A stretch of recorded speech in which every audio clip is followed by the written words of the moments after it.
The Prelude in A major is a polyphonic, fugue-like composition in 3 parts. This is the melody that shines through the piece and sets the mood.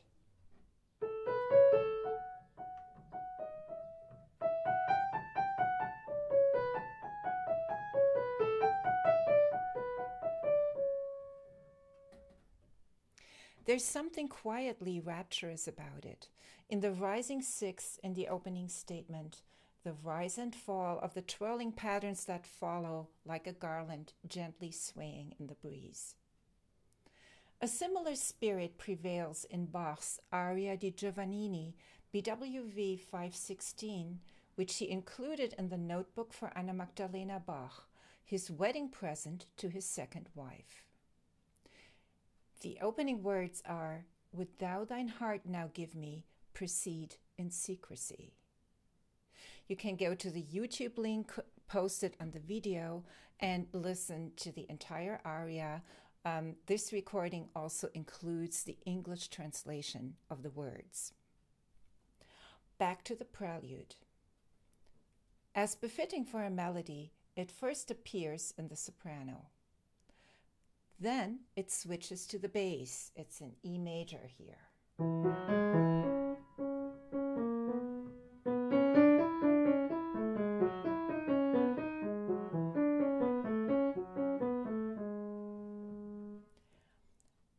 After the first episode, it appears in the alto.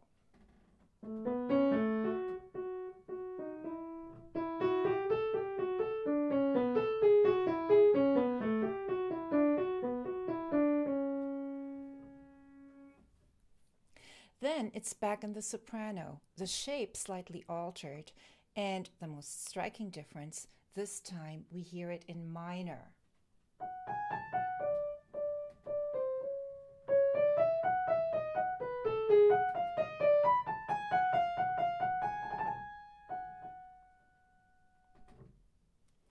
An episode modulates back to the key of A major and leads into the last part of the piece, which is a reverse of the beginning.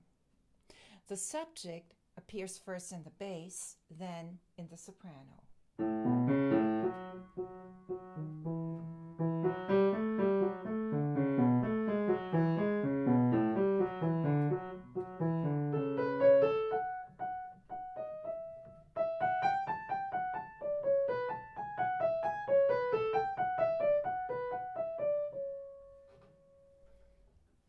Throughout the prelude, the melody has 2 consistent companions or counter subjects. One is a line of steady quarter notes, pillars that support that garland of a melody. The chromatic progression at the beginning puts a touch of bitterness to the sweetness of the piece. Falling half steps are a widely used symbol to express pain in classical music.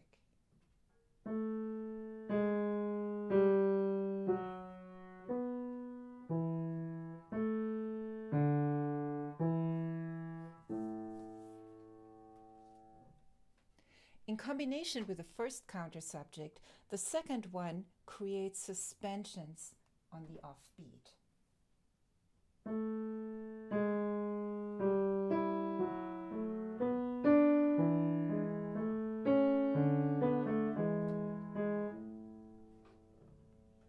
And here are all 3 ideas together.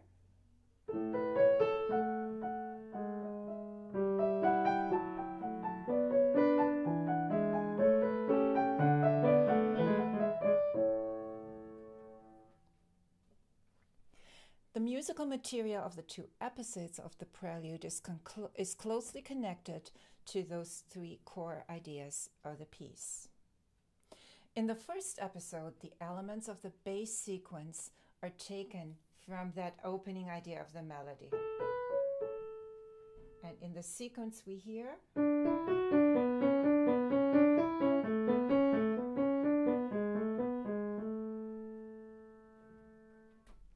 the motif in the soprano and alto in that episode is closely related to the suspension idea.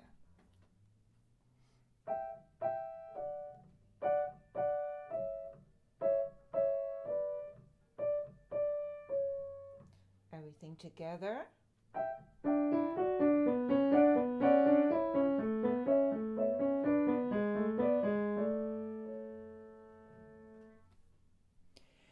In episode 2, after the minor entrance of the subject, Bach uses that suspension idea again in the soprano. The other two voices share descending passage work. Note especially the deep drop at the end of each element in the bass.